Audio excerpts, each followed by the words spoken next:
Hey everyone, I'm Kel, Red Zone MTG, and today we have a kind of a new video for you. Today we're going to be building or upgrading the Faceless Menace Commander 2019 deck. I have all of the cards here that I'd like to maybe use to upgrade it. Basically, you can think about this as a deck building exercise. We're not going to be completely building the deck from scratch, but I'm going to be changing a lot of stuff here. This is going to be like my personal deck. This isn't really going to be like an upgrade guide or anything like that. This is just going to be more of a fun deck building exercise where I go through, share my thoughts with you guys on the cards that I'm choosing for the deck, and the directions that I'm going to be going, and just kind of, like I said, my general thoughts. And I think it could be useful to a lot of folks out there who maybe struggle with deck building or who are new to deck building commander decks, or just anywhere in between. So yeah, let's get started. I talked long enough about that. So here we go. This is the Faceless Menace deck. I've already sorted it a little bit. Not a whole lot, honestly. We are going to be using Kadena, Slinking Sorcerer, as the commander. This is going to be a morph deck. I think these are all the cards that I'm going to be cutting. So I'm cutting Temple of the False God, a lot of the lands that come into play tapped. I'm going to be using, my own lands. Vraska's pretty cool, but I'm cutting her. Same with Hex. I'm not going to go into the reasons why I'm cutting a lot of these. But you know what? Maybe I can go into some reasons. Maybe that'll help you guys know. So Temple of the False God. It's a pretty good card, but I think it's a little bit too slow for Commander. If you only have like 3 lands in your starting hand and you don't draw a whole lot more, Temple of the False God isn't going to be that great for you. And basically, it'll do nothing, which is not what you want to do. You want to do stuff. Vraska the Unseen is a really solid card, but it doesn't really fit into the strategy we're going to be doing. It could also be used as kind of like a removal spell because it destroys permanents, but I think we have some better ones that I've chosen in here. Same with Hex. Exact same kind of deal. You have to pick 6 targets with Hex. You can't pick up to 6, so if there aren't 6 targets, you can't cast it. The Pendant, I think it's a pretty janky card in general. I don't know. You'd need a very specific deck to actually make this work well. Griswold is a really sweet card, but he just does not fit in our deck. The Apex Altasaur, this is more of like a dinosaur tribal deck or something like that. Definitely doesn't fit in our deck. Same with the Thought Sponge. I think it's pretty good. Pretty cool. It's really cute. Doesn't really fit with what we are trying to do. Like I said, we're doing a morph deck, and we really want our deck to synergize and gel really, really well. That's our goal. Tezzeret's Gambit doesn't really fit into the deck at all. Same with the Great Oak Guardian or the Scare Teller. We're going to do other ramp effects. This one's kind of, medium in the deck, or medium to low in the deck. Voice of Many is just not a great card in our deck either. I think it's an okay card for maybe like an elf deck or something. Explore, we're definitely going to be using more efficient ramp spells. Mire and Misery, we're going to be using more efficient removal spells. We don't really care about them sacrificing an enchantment or whatever. We have our own enchantment removal. Bounty of the Luxa is kind of a cool card, but, once again, it's kind of slow and it's not really fitting in with the theme of our deck. I picked out some better stuff, I think. Biomass Mutations, kind of like a Overrun style effect. I have some better ones. Putrefy. This one could definitely stay in the deck, but I think I want to use something else instead of Putrefy. But yeah, I think it actually really is a good include. You could definitely keep this in your deck. And then these 2 commander cards, yeah, they're not really what we're trying to do. Especially the Rayami First of the Fallen, not really. Volrath is really cool, but it just really doesn't fit in the deck. So these are the ones that I'm just hard cutting. Like, these are just gone from the deck. I also have a bunch of cards that I'm going to keep in the deck, but I'm using my versions of them because they're either foil or they're just the original printing. So all of these cards here, I'm going to be cutting from here, but I'm going to be basically leaving them in the deck for consideration because I'm going to be using my own versions of them. But, stuff like Trail of Mystery, Silmgar Assassin, there's a lot of, really good morph cards, just a lot of good cards in general. All of these cards you can see here, I have original versions or foil versions or whatever in here. So that's what these are. I think they're still really good. The Involving Wilds and the Terramorphic Expanse aren't super good, but I don't think I have a whole lot of fetch lands and a lot of rare lands left over from my 10 Oathbreaker decks. My how many commander decks do I have now? 11 commander decks. My collection's running a little thin, so I might need the Evolving Wilds and the Terramorphic Expanse. And I think they're really good budget options as well if, you don't have those expensive cards. So this is the commander of the deck, Kadena, Slinking Sorcerer, and that, she's a morph commander. and we're going to be doing a lot of morph stuff. So obviously, she gets an include, Death Mist Raptor. These are the cards, by the way, that I'm going to consider leaving into the deck. So stuff like Death Mist Raptor, Leadership Vacuum, I'm not sure. I think Echoing Truth can actually be really sweet, saving your board, because it just says return target non-land permanent and all of the permanents with the same name. I'm not sure if this works with Morph, because they don't have a name, they're just Morph. I don't know if that works bouncing all of the Morphs back. I'll have to look into that. If it does, I think it'd be really good. And then, a lot of just Morph stuff here. Stuff like the Sakura Tribe Elder. I do have original copies, but I like this kind of alternate art. I think it's pretty cool. I might cut the Sultai Charm and the Urban Evolution, but I'm leaving them in here for now. I think this one, Sudden Substitution, is super dank. Definitely leaving that in there. I really like the Road to Return, too, or the Road of Return. I think it's actually pretty solid. And once again, I'm not going to go through all of these, but I will, but not right now. Let's look at these ones, and we'll kind of sort the cards into piles. What I like to do is to sort them into piles of... sometimes I'll start off with like creatures and that kind of stuff by like permanent type and card type, but I also like to sort them by like effects. So yeah, let me open up this guy and we'll do that. And we're back. As you notice, some things are different here. Some things are the same, like the playmat, but the deck is now in sleeves, and I have this big pile here. Basically, what had happened is it took me so long to make all the cuts for this deck that my battery died in my camera. This is a new day. This is the day after the previous stuff that you just saw. I do have the deck all completed. Well, sort of. We'll go into that in a little bit, but let's first talk about the stuff that I cut, and then we'll talk about the stuff that got kept in.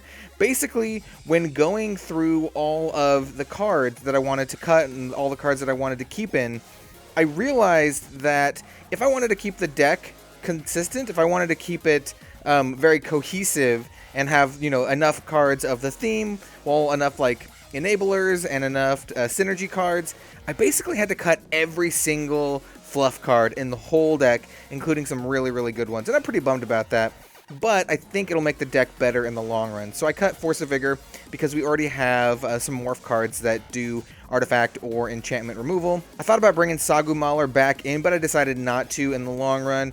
He is a pretty good finisher, but we added some more finishers in the deck. Right Into Being was another one that I really wanted to keep in, but, Kadena already does, card advantage by herself, so we don't really need any more card advantage, though it was pretty tough cutting a Manifest card. I also considered the Hooded Hydra and the Thelanite Hermit. I consider these ones as well, but for the same reasons as Force of Vigor, we don't really need them in the deck. Actually, no, the same reasons as Sagu Mauler. We don't really need them in the deck, and I put in some other finishers that I think work really well. I had to cut Azuri for the exact same reasons. I didn't put the Hermit or the Hooded Hydra. I found some more efficient finishers. Also some pretty budget ones too. Azuri's kind of an expensive card. The two that I ended up putting in this deck, they're pretty budget friendly. You can pick them up for like, $1, a couple bucks. I'm not sure how much they're going for, but I know they're not more than $5. I cut the Sakura Tribe Elder just solely because we had enough ramp and he was on the lowest totem pool. They are on the lowest totem pool. Then we have Windgrace's Judgment, Wretched Confluence, Mystic Confluence. Once again, these are just, casualties of theme. We wanted to keep in theme, so I had to cut a bunch of stuff. And they just had to get cut. They're so good. They're so powerful. And I really wanted to keep them in, especially the Confluences, but they had to get cut. Same with Stunning Reversal. Someday we'll find a deck for this. And Villainous Wealth. I mean, I have this in my Muldrotha deck, but I really wanted it here. Road of Return is one that I really... Oh, and this one, too. These are ones that I really, really want to keep in, and I might find a way to keep in Road of Return, because it's so sweet, because you can put your commander into your hand from your command zone, so if they keep killing Kadena, then you can get it back to your hand and kind of miss out or skip out on the commander attacks, which is really, really good. I cut, Decree of Pain, I cut... I forgot what this is called, but I cut these cards, as well as Ashnod's Altar, just because, once again, they're really good cards, but they don't really fit in the theme of the deck, and Decree of Pain, we have some other removal. We'll talk about it when we get there, but I wanted to go for more Morph-related removal, or more one-sided removal, than just kind of like what Decree of Pain has going on here, but it's super, super good. Let's see what else. Golgari Charm, Death Sprout, Temp with Discovery. Yeah, all these I just couldn't fit them in. I just had to cut them for other things. I almost had no non-morph related removal now because there's just so much removal that I wanted to put in the deck, and there's just not enough room. Temple of the Discovery, it's really good. I found some other alternatives for this and ended up not just going with it at all because you can search your deck for any land card, but we don't have any like combo land cards. The deck did come with Thespian Stage, but I don't have an extra Dark Depths. If I had a Dark Depths, I'd probably put it in, but I don't. Zendikar Resurgent, it's just really, really, high CMC card, and it just didn't make the cut. It's really good, but once again, you'll see. Teferi is one that I really wanted to keep in, but we already had 4 that had kind of the same effect, and so I felt 3 was enough redundancy, and Teferi was the hardest to cast.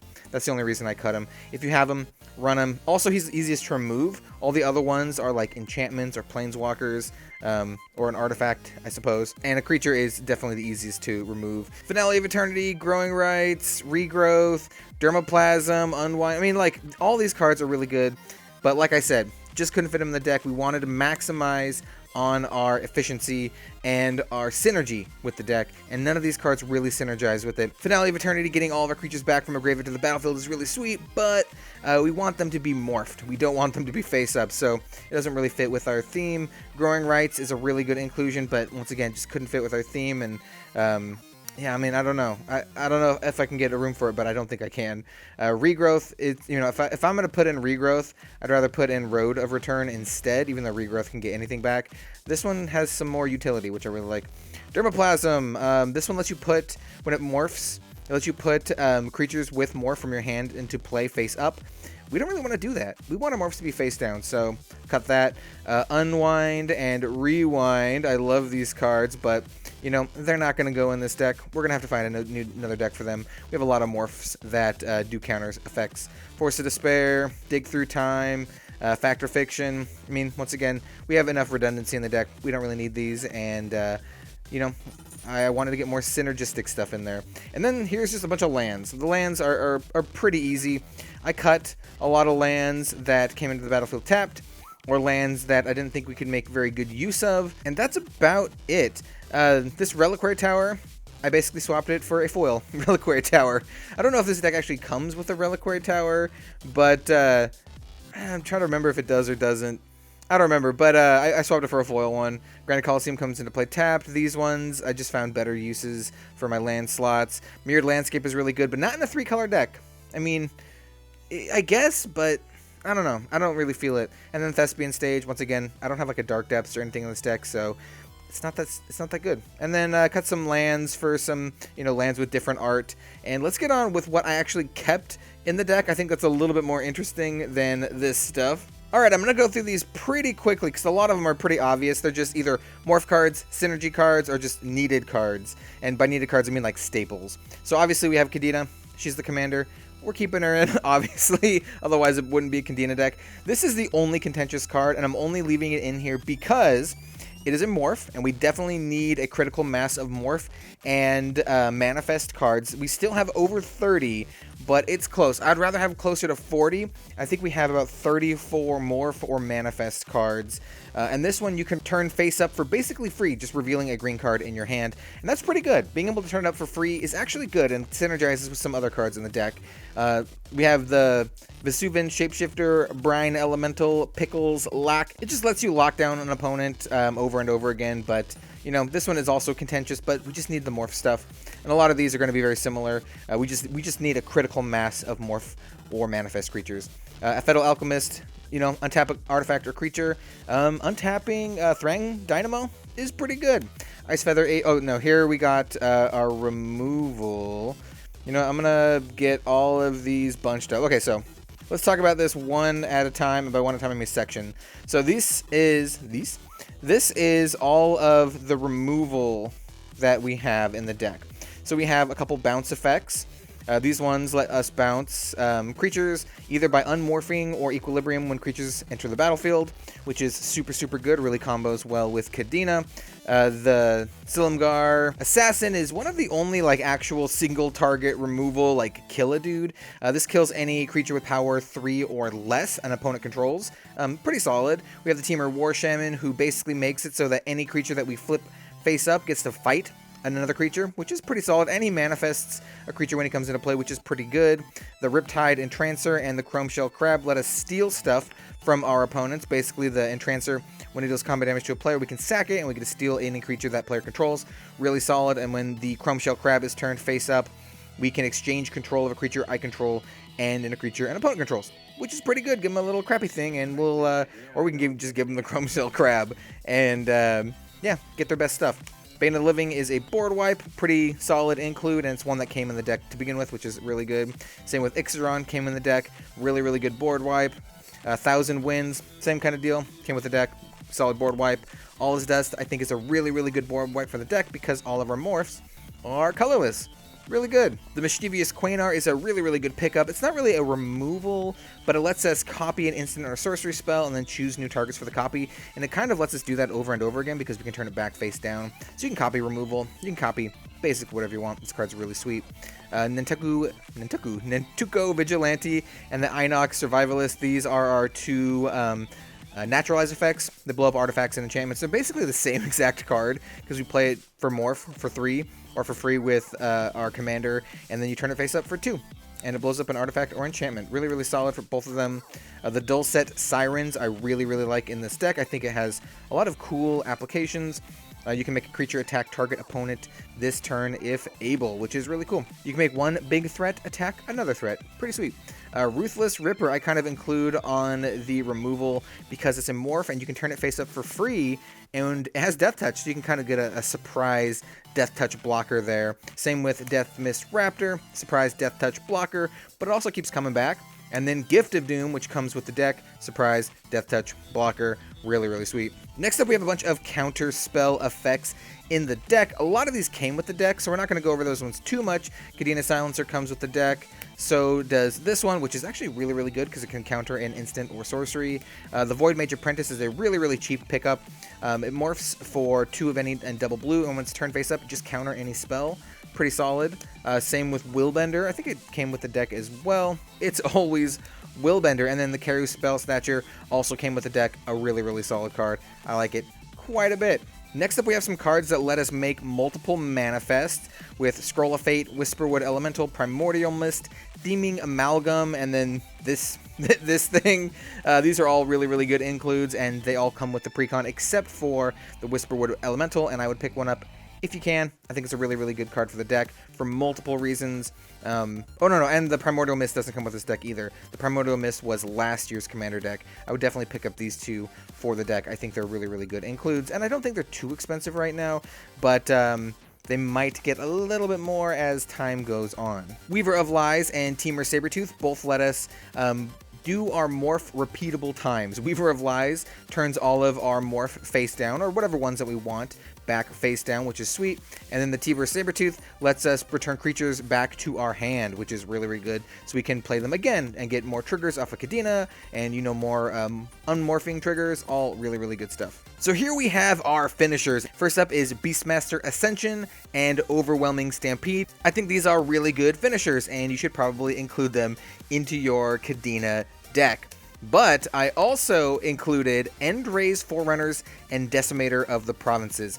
Basically, these are giant, awesome boar overrun machines that are basically budget versions of Craterhoof Behemoth.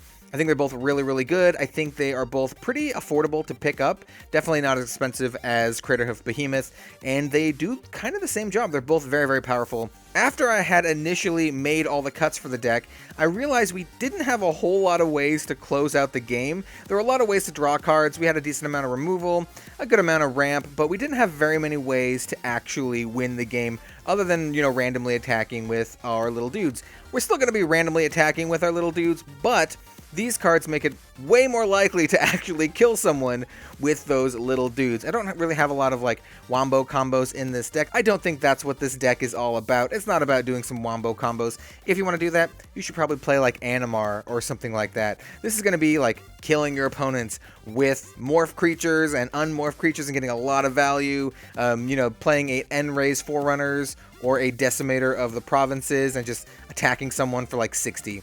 I think that's what this deck is all about, and I think these cards are really good for that. And yeah, I think these really help shore up a glaring weakness that the deck had initially. So I think these are definitely good includes into the deck. Next up, we have a bunch of value cards. We don't need as many draw cards or value cards as most decks because Kadena does that herself. But, you know, we kept some in here. So we got Den Protector comes with the deck. Definitely keep it in. Grim Haruspex also comes with the deck. Definitely keep it in. Guardian Project, I think I mentioned this before, but this is a really good card. You know, anytime one of your creatures comes into the battlefield, you basically get a draw card. Yeah, super good. Unblinking Bleb, this one's really cool. Whenever a creature is turned face up, scry 2. Or rather, whenever another permanent is turned face up, scry 2. Pretty sweet. Secret Plans and Affeta Runecaster, whenever a, Runecaster says whenever a creature is turned face up, you may draw a card. Secret Plan says whenever a permanent you control is turned face up, draw a card. And it also pumps up all of your face down stuff. Both of these really good. And also, these are really good with those morph creatures that unmorph for just free for revealing a card. Really solid. And then Vizier of the Menagerie and Future Sight. Yeah, really good value cards. They just help fuel the engine and get things going. Fantastic cards. I did choose to keep both tutors because they're tutors. They're really good. And I think Scheming Symmetry is particularly good because we have so many draw effects. So it really helps mitigate the whole, like, both people get something on top of their deck. Because we can immediately play a morph and then draw it, which is really sweet. Next are the 3 cards that let us play stuff at instant speed. Leyline of Anticipation and Vidalcan Orrery should probably go in any deck that can run them anyway, but they are particularly good in this deck because it lets us play morphs on our opponent's turn. And Kadena reduces that every single turn, not just on our turn, so she'll reduce that on our opponent's turn, which is super good. Same kind of deal with Vivian, but she just makes it so we can cast creature spells at instant speed. Still, really good. And she's a planeswalker. She does other stuff too. Yeah, definitely solid includes into the deck. And like I said, I cut Teferi because he's the most expensive of these cards. Wilderness Reclamation and Seedborn Muse are both fantastic because they let us untap our lands. Well, Seedborn Muse lets us untap all permanents we control during each other player's untap step. You know, comes with the deck. Keep it in the deck. It's super good. Wilderness Reclamation is a really good budget card. And at the beginning of your end step, untap all your lands so you can use those lands to unmorph stuff. Or, you know, use them to play instant speed morphs or anything like that. Really solid. And then finally for the main deck, we have our ramp. And yes, I'm including some of these in the ramp section because I believe, you know, for this deck, they're going to be pretty rampy. This one lets us reduce the cost of all of our morphs by 1, and then you can pay 2, you know, 1 of any and a green and turn it face down, which is pretty cool, but it reduces all of our morphs by 1, which is really good. Ugin reduces all of our colorless spells by 2, and morphs our colorless spells. Also, he removes things, and he creates creatures. Ugin is an all-star in this deck. Really solid. Trail of Mystery comes in the deck. Keep it in the deck. It's like one of the best cards. Whenever a face-down creature enters the battlefield under our control, we can search our library for a basic land, reveal it, and then put it into our hand. It doesn't come into play, which is kind of a bummer, but comes into our hand, which is still really good. And it does other stuff too. Whenever a permanent we control is turned face up, if it's a creature, it gets +2/+2 until end of turn. Really solid card. And then the other ones are just kind of like basic ramp spells or ramp cards. There's not much to say here. I mean, Farseek and Kodama's Reach and Cultivate. I mean, I guess Farseek can get dual lands, but Kodama's Reach and Cultivate can only get basics, and we are running a good number of basics because of that, and because of the Trail of Mystery. And then obviously we have Soul Ring, Thought Vessel, Commander Sphere, Warm Power Stone, and Thran Dynamo. Those are all staples for Commander. These can go into basically any Commander deck. They're really good. And now I'm going to blaze through the mana base. We kept a lot of it the same, but I did make some adjustments. So Command Tower, Opulent Palace, Ash Barrens, all came in the deck. Lotus Field I think is a really good inclusion, especially if you can pick it up for pretty cheap because it taps for 3 and morphs cost 3. So I think it synergizes really well with the deck, and with Hexproof, it's not too bad sacrificing a couple lands. Reliquary Tower, like I said, I put a foil one in. It's Reliquary Tower. It's pretty good. Shrine of the Forsaken Gods is definitely better in this deck than Temple of the False God because it can initially just tap for colorless, whereas Temple of the False God does nothing until you have 5 lands. This one, if you have 7 lands, can tap for 2, but still, just being able to tap for 1 anytime is really good. Zoetic Cavern is a must-have for the deck. It's a land that has Morph. Just another Morph that we have to add to our Morph count. Really solid. This one, it could be cut. It just lets us pay 2 of any, a black and a green, and sack a creature and draw a card. It's just really good utility, and being able to sack stuff is usually pretty good. Bojuka Bog comes with the deck, keep it in the deck, and then I think everything past here, they're just like color fixing for the most part.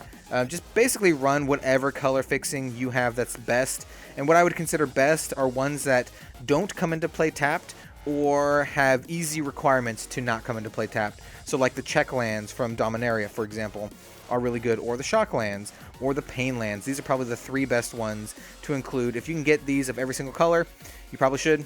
They're probably the best ones budget-wise for the deck. I mean, you can run OG dual lands and your fetch lands, but those are going to be quite a bit more expensive than these. Something like the fast land and the temples, not quite as good because they're going to mostly be coming into play tapped, but the temples always come into play tapped. Being able to scry off it is actually quite good in this deck because we can draw so many cards. I don't think there are any other ones in here I really want to talk about. Oh, and here we go. Hissing Quagmire. I don't really like a lot of the other creature lands in these colors, but this one makes a 2/2 that has Death Touch, which is really good. Death Touch basically trades with any creature that it can block. And yeah, that's just super good. Being able to trade your land for a giant like 20/20 or whatever, quite good. And then the other ones, they're just, you know, pretty standard. The River of Tears, like I said, you want lands that don't come into play tapped. This one doesn't. I think it's pretty good.